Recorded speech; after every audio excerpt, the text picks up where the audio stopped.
So when you go into XD, one thing I want to point out, I start with home. I'm going to create a new project here. I've got several projects in here. I was playing with one recently. You can go to learn, and they actually have some nice tutorials in here, some video examples and stuff. There are even some resources with some of them. So it's a great place to practice. So if you want, you can actually go into learn in Adobe XD and go practice some stuff. And of course, we all know this. You can always jump on YouTube. So I'm going to do a shallower version of that today.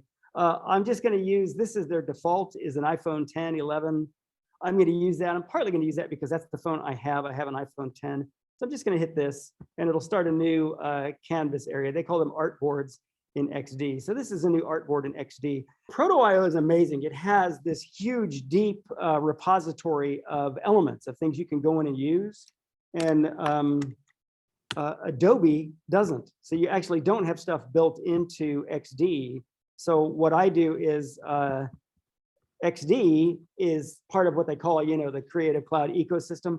They're reliant on Adobe stock for all your elements. So if you want, and you'll see pieces today in the tutorial that I do that I got from here. I got a little menu icon.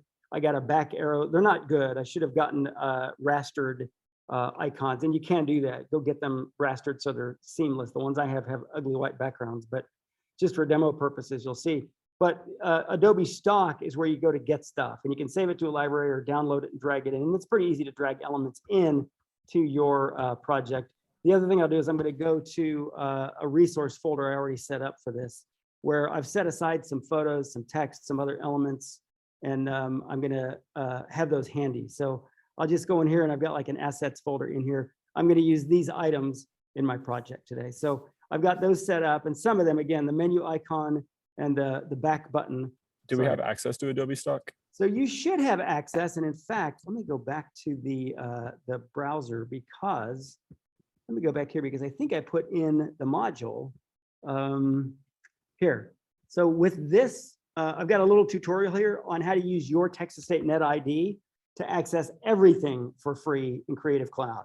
So this one's oriented around getting access to Adobe Premiere, but it works for stock, for XD, for InDesign, anything. As long as you're still a student, you can totally use this protocol to get full access for free to Adobe Creative Cloud, and that includes access to stuff in stock. So you should be able to get stock access in the same way, logging in with your net ID, but you kind of have to go through this. You've got to sign in and use your text-to-state address, and then company or school account, and it'll redirect you to text-to-state to finish login. So, but I put that in the module for this week, so you can actually jump in there and see it here. So I've got that accessing the stuff set up in the module too. So let me go back to my canvas here, and I want to start with a couple things. So I can do a background, couple navigation things. There are keyboard shortcuts. So V is the select tool. You can type T to select text. So if I type T, it automatically goes to text mode. I is the eyedropper, where you can go like grab a color from somewhere. Let's give this a background color to start with. What do you guys like for a background color? Maroon. Maroon's a good choice. All right, let's go for maroon, and I'm going to make it a little opaque. We'll make it, is that too subtle? I'm going to make it subtle. So we've got a background, and now I'm going to add a shape at the top. And this is just a cool thing in XD is when you make a shape, any shape you make, like a rectangle, an oval, a circle, it's automatically a mask. And so I'll make a shape in here, and in a second I can drag a photo in there, and it'll automatically position the photo in there. Let me show you a trap. Let me share my whole desktop for a sec. I'm going to show a couple pitfalls in Adobe XD, things I had to learn the hard way. I had a bunch of photos from my phone. My phone's an iPhone. It had the .heic file type, and XD didn't like that file type. So I'll give an example. I saved one in here, I think. I'm going to try to drag this in and just see if it takes. It doesn't like this photo, but if I grab a JPEG, I can drag a JPEG in, and it'll automatically posit on that mask. And so it just doesn't like certain file types for photos. So that's one trick, is you want to make sure your photos are JPEGs, because otherwise it gets finicky with that. So that's another thing that annoys me. So let me put a photo in there. I had one in mind. Let's see. I think it was So this is a photo of Notre Dame Cathedral before it burned. I was there some years ago. Cool thing is I dragged it into this shape and it automatically put the photo there. So it's kind of neat because any shape is automatically a mask. I'm going to use another one in just a sec and put another photo in it. You'll see how it works. Now I want to adjust that. I'm on the select tool, upper left corner. I'm going to double click on the photo and I can move it around and adjust it just right. So I'll bring it down a little bit. I'll make it bigger also so that those are more prominent. We'll kind of really show off the two spires and then click anywhere else. And so there's kind of our background image. So I may go back to this because now it's clashing with the maroon. So I might make this a little darker and we'll see. I don't know. I can always change this later if we don't like it, but I'll leave it like that for the moment. Okay, let me add another shape and then another image. What I'm going to do is put in a profile pic. And so I can just go in and layer this. I'll put in an oval. Next thing I'm going to do is, by the way, if I want to center this, there are tools in the upper right corner. So I can make sure this is centered by just clicking up here and it'll automatically center it. You can also center things vertically with a tool here. So if you're trying to center something in a vertical space, you can also use these tools in the upper right corner to center. So I've got an oval in there. I'm going to throw another picture in there. I think I have a profile pic. I do. So I'll put this in here. Same thing. I'll drop it in there and then select tool, which is V. And if you've used Adobe products, V will be familiar. I'm going to double click on this again and it'll let me adjust it. So can't do too much adjusting. I can make it a little bigger to fill that space. And there's a profile pic. One last thing I'm going to do is let me put a shadow on this and I want to move it up a little. So I can just click on it, use the keyboard arrows to do fine tune moving. I very often move stuff with the arrows on the keyboard. And then you can add a shadow to text or all kinds of stuff. Bottom right corner here, you can just click shadow and then you've got some options. So I can select in here for the color, I'll just make it black. And then this percentage lets me determine sort of how dark it is. And this is the offset. So I want like 2x, 2y, and that's the amount of blur. I'm gonna make that really low. And then go in here and make it there. Now you can see it. So I've got a bit of a shadow on there. And you can make that blurrier, like darker and blurrier. I'll go ahead and do it just to show you. It's actually kind of a neat effect. Very easy to manipulate shadows. Let me make it a lot darker, but then blur it out by making the blur a lot bigger. And you've got like a soft shadow. See how it kind of blurs and floats in space. So just really easy to manipulate. Same thing with text. You can add shadows really easily. I can put the same shadow on here. The next shape element I did, I think it remembers those settings for shadow. So you actually save a step if you do it again. Now this next part's cool. There's a thing built into XD that you don't have in Proto.io called repeat grid. And a couple of the things I'm going to emphasize are really Adobe XD specific. Repeat grid is one of them. I'm going to make one shape here for a photo. So let me throw in another rectangle, then I'll add some text. And I'm just going to put a box here and then I'll add some text under it. I'm just going to hit letter T on the keyboard. We can always change the text below. Just give it a name. All right, so let's play with the text a bit because that's much too boring. You guys can help me pick a typeface. Should be able to preview. I've got one that I like, brush script. Let me see if that one's in here. I always like that one because it's this really slick cursive. Yes, okay. Yeah, that's more elegant. It's got to be much bigger. So now I'm gonna make it maybe black and a lot bigger. So I can just go up here and make the face bigger. Might have to adjust it later, but for now, I've got like a city name here. Oops.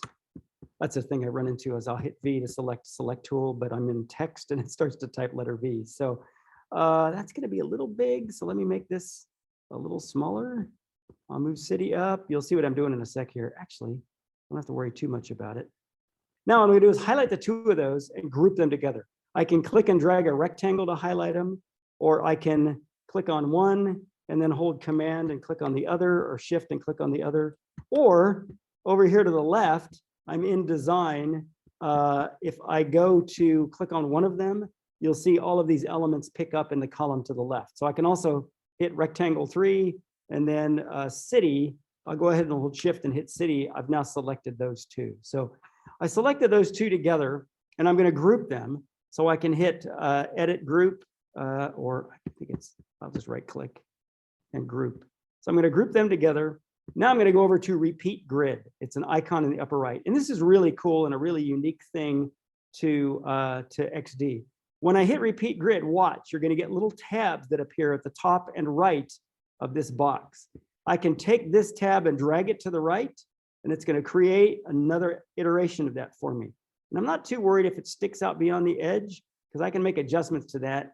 Now I'm going to grab the bottom one and do the same thing, and it's going to fill in the space below. And so that's kind of cool. I've just made 4 iterations of these. Now, problem is they're a little too big. So I can go to now the first one and change the size of it, and it'll change the size of all of them. I can also adjust the text. I can move the text up, and if I move one, it moves all of them. And then the last thing I can do is there's some pad in between these. If I just hover in the space, I'll select the grid. I get in the middle, and this purple is pad. I can adjust it just by dragging, or I can go over and type a value in for pad also. So I can actually make those adjustments. Same thing here. I can reduce the pad and try to like nudge this up onto the screen. And so let me move it up just a little bit more and just get this on here. I don't care if it steps on my face. Great. So now I've got this built. You can make these smaller. You can make them horizontal. And I'm going to save this so far. That's not the magic part of repeat grid. The really cool part is coming up. I'm going to select that and go back to my resource, my assets, and I'm going to select the 4 cities that I have in here. So I can hold Command and select different cities. Now I'm going to grab all of these and drag these 4 onto this first box, and I'm holding my breath. Let's hope it works. It populates the 4 boxes with 4 different photos that I had selected, which is really cool. And so they should line up because I meant for them to. Now I'm going to change the text. I'm going to do the text in the same way. I saved earlier a TXT file. By the way, it has to be a simple text file. It's got to be plain text. So you can type text though and put it in here as a TXT file, simple text file. I could click on each of these cities and type a city name, but I don't have to. In repeat grid, I can grab this text file and drag it onto the first city name, and it puts the city names there too. Now I have some work to do because those are just too big. Watch, I can go back now and edit Barcelona. Let me select text, and I'll just make it smaller. So, and when I make that one smaller, it makes them all smaller. DC, I'm going to just remove the DC from Washington. I think that's going to be my most elegant solution. There we go. So I'll just take that out, and now we're all set. Same thing, I can make small adjustments to spacing and positioning, and it'll make the changes to all of them. I can add shadow now to these texts, and it'll make those adjustments on the fly right as I'm doing it. So let me do, I just made those a little bit more, got a real soft white shadow on those letters now. So I'm going to save that. So I built this page, and just like that, I can add photos, I can add text to it. So that repeat grid function in the upper right corner is really cool. You group the stuff together, and then you go into repeat grid, and you can instantly go in and make changes to it. So click on the artboard icon, and I get this option. And now when I click over here, it's just going to add a new page. And so, and another thing, I've got pages here. I'll start to add more and more pages. I can hit Command minus to zoom out. I can use 2 fingers to slide it around. Command plus zooms back in. So I've got a second page I added. I'm like, I know how to do this. I did it earlier today. It's this artboard icon that's down near the bottom. So I hit that, and I just added another page. So we'll do one at a time. I'm going to go to this page. Let's add a background color. So now on this one, I'm going to hit the letter I, which is the eyedropper. It automatically selects that. I'm going to click on this hideous peach, and there we go. Now I can click on the Paris and just copy it, and then paste the Paris image over here. I will leave my obnoxious profile picture off of this one, because what I'm going to do on this one is make this one Barcelona. Well, let me do this. I'll just hit T and type, and see if it retains my settings. It does. Sometimes it does not show a shadow while you're typing, but when I click somewhere else, it brings the shadow, but maybe not this time. Anyway, we'll make this one Barcelona. I'll go ahead and turn my shadow on, see if it's the same settings. It's not. Okay, so there's our shadow, Barcelona. Now what I want to do is add some pictures down here. I'm going to do something different on this one. I'm going to add pictures a little bigger and a little more vertical. And I'm actually going to run right down off the bottom of the screen with pictures. And again, I'm going to use repeat grid. So let me just add a shape. So I'll go ahead and put a rectangle in here. No idea what size my images are going to be. I'll hit center up here to center that rectangle, and I'll turn on repeat grid. I'm not going to worry about text on this one. There's my slider. So I'm just going to grab this and drag it down right off the bottom of the page. And I'll put, I don't know, I think I have 4 or 5 or 6 photos. We'll go with 5 photos there. Another cool thing you can do is with repeat grid on, I can actually set one of these to go off to the right too. So, well, I'll show scrolling in a sec, but you can do repeat grid in 2 directions. For now, I'm going to do repeat grid vertically on this one. I've got it selected. The grid is grouped. You see up here, ungroup grid. It's giving me the prompt that it's ready for photos. I'm going to go over here and go to my Barcelona folder. I have 5 photos. I mean, 6 photos. I'll drag 5 down here because that's how many boxes I put. And it automatically populates those boxes with photos. Not going to worry about text on this one, but if you wanted to, you could have another .txt file and piece of cake, drag those in. Why is it not moving to here? Repeat grid. That's what I want to move. Sometimes I'll go, instead of on the screen, I'll go over here to the navigation on the left and click like a folder I want, because it's just a quicker way to get where I want to be. This is interesting because I've got this repeat grid. One option I can turn on over here is scrolling. Well, here it is. There's a scrolling item for vertical scroll. It's right over here by the components. Here's one for vertical scroll. I'm just going to turn that on. I've got this grid selected, and I'm going to turn on vertical scrolling. And now what it lets me do is, you'll see when I play it in a sec, it's going to let me scroll. Let me build one more page, then I'll build some interaction. Then I'm going to show you one more cool thing, which is different states. There are states you can set up. They're kind of like present and future. If you've ever worked with JavaScript, it's if-then statements, right? So it's a start and an end, you know, a beginning and an end point. So I've got scroll set up on that one. Let me build one more page. I'm going to go to here and build a 3rd page. Same thing. We'll get the eyedropper and just grab that. And then, oh, I need to put a Barcelona photo there. Shame on me. Let me go fix that one first. I've got that selected. So I just clicked on here on this rectangle. It's selected. I can go get my Barcelona photo. And it's immensely helpful to have picked out photos in advance. This is my wife at Park Güell in Barcelona taking photos. And let me grab one more. Paris. Let me go in here and try to get a horizontal one. I think I had this one in mind. Now, again, what it'll do is I'll stick the photo in there, because when I copied it over, it brought that rectangle over, and that rectangle automatically is a mask. I'm going to go here and copy the Barcelona text. This time it should keep the shadow it did. And I want to center it. So I'm going to click this center icon in the upper right. It's centered. And now I'm going to copy this over here and see if I can drag. It's already a repeat grid. It copied those details over from the other one. Actually, let me do this. I'm going to change this one. I'm going to start over with a rectangle. You'll see why in a sec. Let me make a rectangle about the size of that one. We'll center it.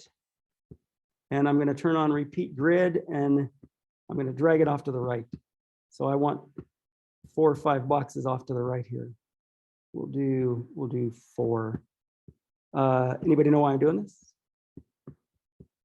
I'm going to go get those photos. And they should populate to the right. And what I'm going to do differently this time is I'm going to click there, repeat grid is on. I'm going to turn on right, left scroll on this one, just to demonstrate. So let me save it again. So I have my 3 pages built. Let me put some navigation in here. A couple ways we can do this. Before I put navigation, I want to put a back button on these. So let me add a back button to each of these on the 2nd and 3rd page. Let's try one more time. All right, there we go. So I'll put this up here. I know it's an ugly back button, sorry. Make it tiny, we'll stick it in the corner. And Now I can copy that and put it over here. Should go in the same location. Perfect. So now let me go back to my first page and I'll put some navigation. When we're ready to do navigation, we change from design to prototype. So let me select prototype, go down here and click Barcelona, and I'm going to want Barcelona to navigate to here. Now, when I click Barcelona, it selected the whole group, the whole grid, ungroup grid. I mean, it selected the whole repeat grid, and I don't want that. So let me go to prototype, and I want to get to Barcelona. The easiest way to do it is over here. I can just select Barcelona, and it selects this block. I've selected it from the select menu to the left. Now I'm just going to drag this over to the Barcelona page. Over here, it's going to offer me some options. So I want on tap, a transition. It's going to go to this page, which I have not named. By the way, I can go ahead and name these really easily by double clicking on that descriptor at the top. Okay, so I've got it selected. And what I want it to do is, I think slide left, and we'll slide right to go back to home. So when we hit it, it'll slide left and we'll see it appear. I'm going to do the same thing with Paris. So let me go over here and get on this grid and select Paris. And I'm just going to drag this over to Paris. And this, I'll set up the back button. And I want some interactivity with that one too. So I'm going to drag this back to the home page. I could have, in fact, done that navigation, the prototyping, before I copied it, and it would have kept that. But I'll go ahead and put it here. Now I'm going to save it again and hit run, the arrow in the upper right corner. And here we go. We start on, oops, where did we start? Let me go back. There's the home page. So I can click Barcelona, and it'll take us to the Barcelona page. I can click the back arrow, and it takes us, oh, I hate that. We got to change direction. Hang on, let me fix that. I'm going to have it slide the other way to go back. So let me get to the home button, and I want that one to slide right because I don't like it going in the same direction. And hopefully just like that, I'll go back and I'll click. I was clicked on this one, which is why it started on Paris. I'm going to click on the home page and hit play. By the way, when you want to turn in your app, you can record this. You can actually play this video and you can record it. So it's actually a nice function. All right, so here's our page. I can hit Barcelona. It takes us to Barcelona. I can scroll up and look at those photos. It's built in. And I can hit the home arrow and go back. And then I'll hit Paris. So there's our scroll, our horizontal scroll. So again, I turned on repeat grid. I made it a group, those 4 photos. And then I just clicked on the right left scroll or the up down scroll to make it do that. So let me go back to Barcelona and we'll look at the vertical scroll. So far so good. We've got navigation built in.